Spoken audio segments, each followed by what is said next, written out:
What's up, guys? Welcome back. It's Monday for me. It's Wednesday. It's Wednesday for you guys if I did everything like I'm supposed to do. It's really hard to be this energetic in the morning. I really need coffee.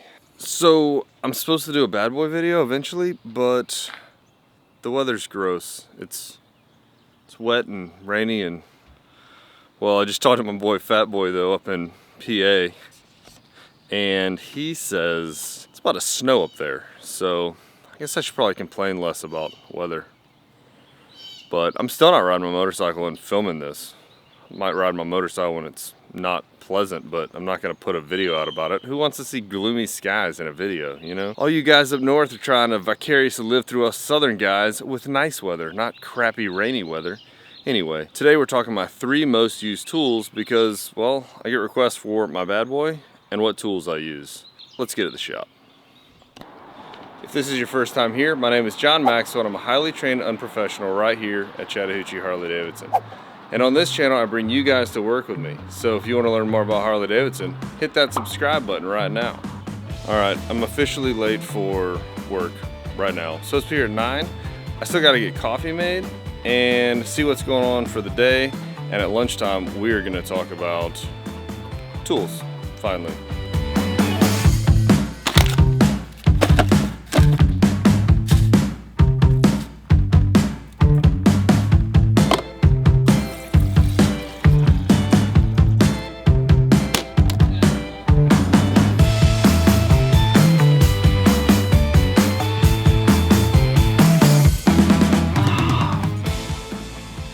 Yes, now my day can start, indeed.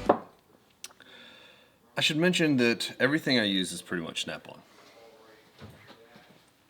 Screwdrivers and everything were bought with the student discount through the Snap-on rep at school in Orlando at MMI, in case you didn't already know that's where I went. And I got the power tools. Well, you know what? I really got to rebuild this car. There's no way I'm going to be able to pay attention to this. Let's, I'll just get back with you guys in a minute about specifically the power tools. We'll talk a little bit about all the stuff I use, but until then, I got to rebuild this carburetor.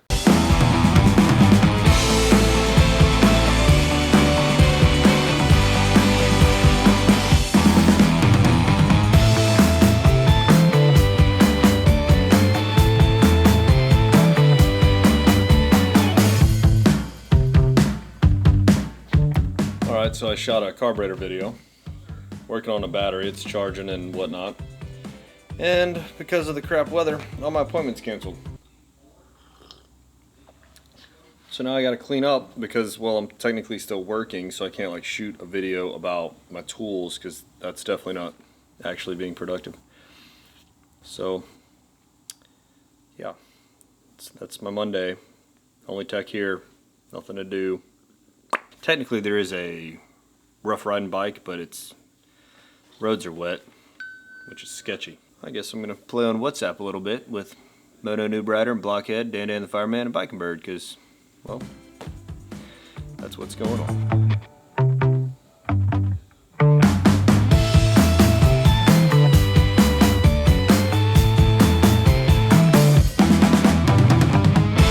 Alright, now I'm really going to do stuff. When business gets busy, this is pretty much how the shop ends up looking. Really quick like. Oh yeah. Say hey to No Name Gnome. Let's clean this mess up.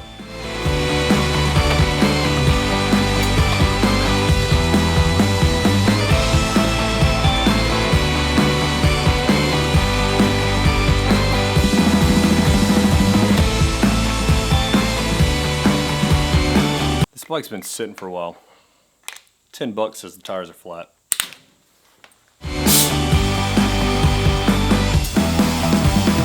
Front tire had 12, rear tire had 18. You guys pretty much owe me $10. And lunchtime.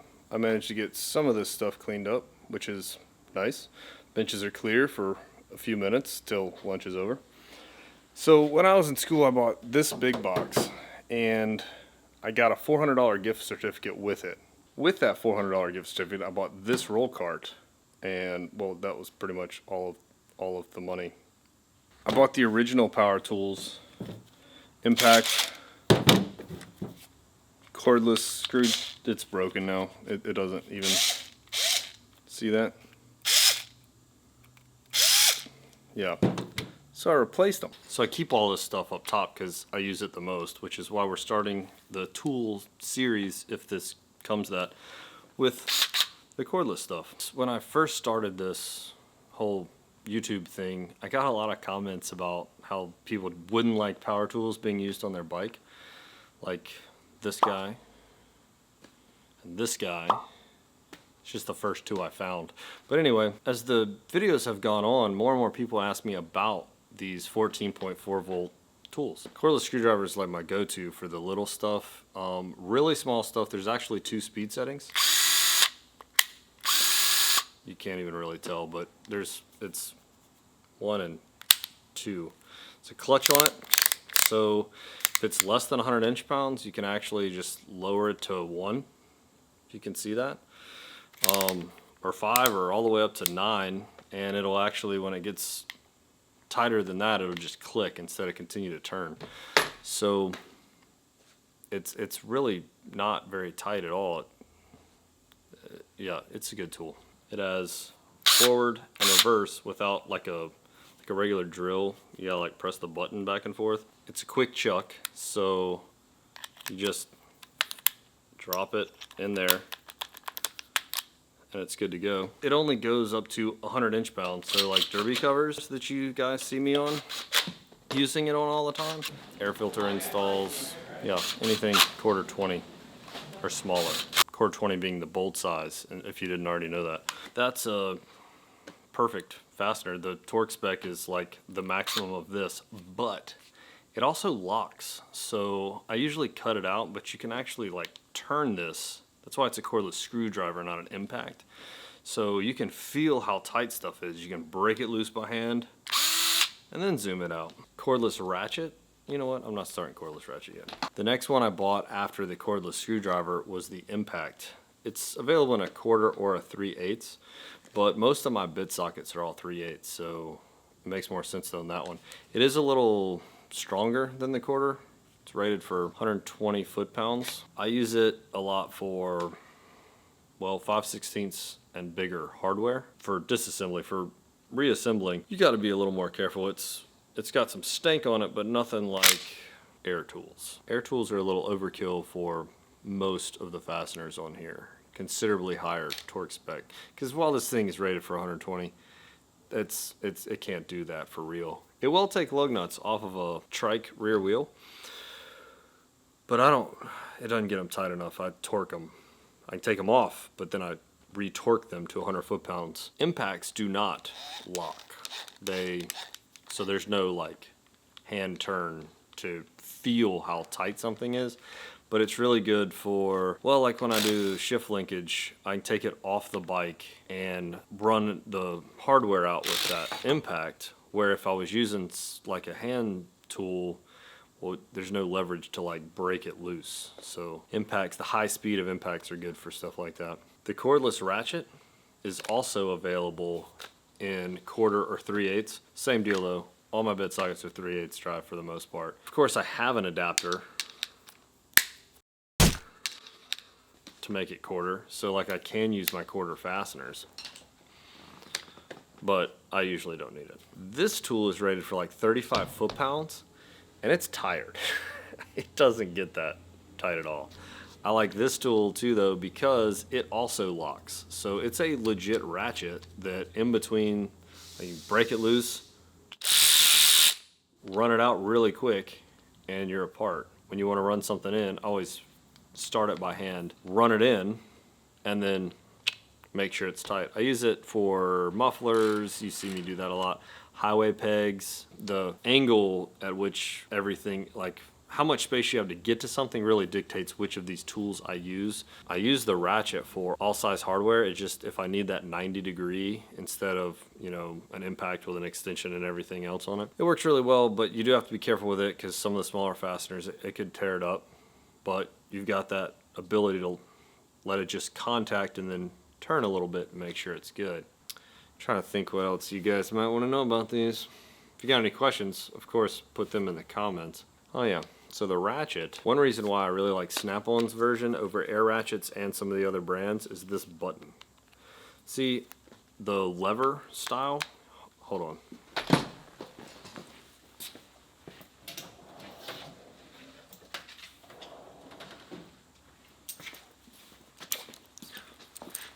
So my Air Ratchet with the lever, man, that thing will get caught against something and all of a sudden it's like full blast and it sucks.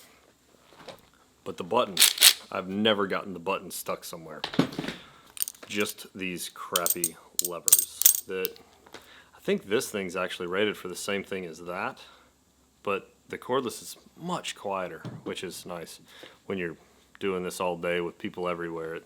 It's kind of annoying to hear zoom, zoom, zoom, like NASCAR shop style all day. Well, it doesn't sound like that because we all have cordless tools though, because they're bomb. All of the 14.4 volt tools come with 1-year warranty. Snap-on for the most part is a lifetime warranty, but a lot of their electronics are only 1 year. Like the switch that was broken on my old one, technically I could send it in and have it rebuilt for a pretty reasonable fee.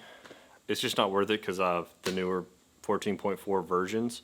I have rebuilt the impact before. It set me back like $100. It pretty much came back as a brand new tool. This piece was all that was, you know, original. All of the guts and then all of the plastic and rubber. Well, you can even see, I've had it, it was done a while ago, but see how much better shape, like all that, yeah, it's still pretty good looking. They have a wide range of 14.4 volt stuff too. Lights, polishers and buffers and more stuff than I even really know about, which is good, so I probably own them. This stuff's pretty expensive. You can get just the body, you can get the tool with 1 battery, you can get the tool with 2 batteries and the charger and everything. So depending, like I don't remember exactly how I bought all this stuff, but I pieced it together in such a way that I have 4 batteries, so there's always one fully charged.